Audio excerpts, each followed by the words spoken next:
ఎక్కడైనా ఓటర్లను పక్క ఊరి నుంచో లేదా పక్క జిల్లా నుంచో, అది కాదంటే పక్క రాష్ట్రం నుంచో తరలిస్తారు. కానీ కడప ఎన్నికల్లో మాత్రం స్పెషల్. భవిష్యత్తును నిర్ణయించే ఈ ఎన్నికల్లో గెలుపు కోసం జగన్ వర్గం ఏకంగా పక్క దేశాల నుంచి విమానాల్లో ఓటర్లను రప్పించే ప్రయత్నాలు చేస్తోంది.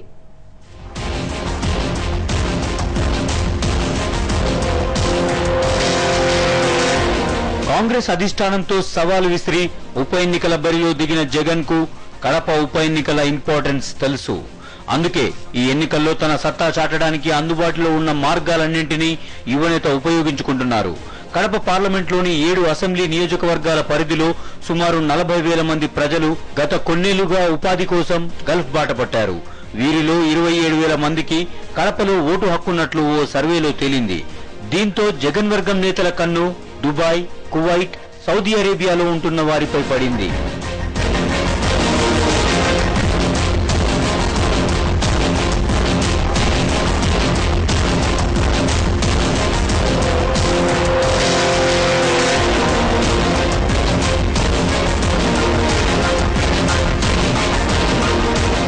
దీంతో వారిని ఇండియాకు తీసుకురావడానికి యువనేత వర్గం ప్రయత్నాలు మొదలుపెట్టింది.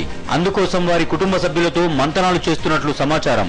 అంతేకాక గల్ఫ్, కువైట్, సౌదీ నుంచి ఇక్కడకు తీసుకువస్తే డబుల్ బెనిఫిట్ ఉంటుందని పథకాలు రచిస్తోంది. ఆ ఓటర్లతో పాటు ఫ్యామిలీని చూసిన ఆనందంలో మొత్తం కుటుంబ సభ్యులు, ఇతర బంధువులు కూడా తమకే ఓటేస్తారని ఆశిస్తోంది.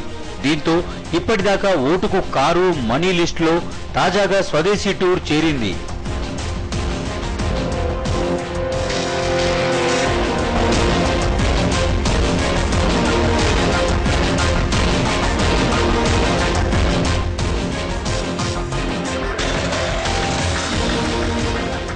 ఈ మొత్తం బాధ్యతను జగన్ వర్గంలోని ఓ కీలక వ్యక్తికి అప్పగించినట్లు సమాచారం. ఈ నేత 20 రోజుల క్రితమే గల్ఫ్ కు వెళ్లి అక్కడ స్థానిక గల్ఫ్ నేతలతో సమావేశమైనట్లు తెలుస్తోంది. వారికి రానుపోను ఫ్లైట్ల ఛార్జెస్ తో పాటు ఇతర ఖర్చులు కూడా ఇస్తామని ఆశ చూపించినట్లు సమాచారం.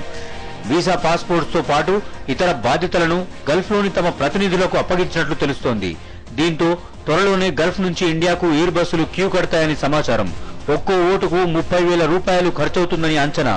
ఇదే జరిగితే దేశంలోనే కడప ఎన్నికలు అత్యంత కాస్ట్లీయెస్ట్ ఎలక్షన్స్ గా మారే ఛాన్స్ ఉంది.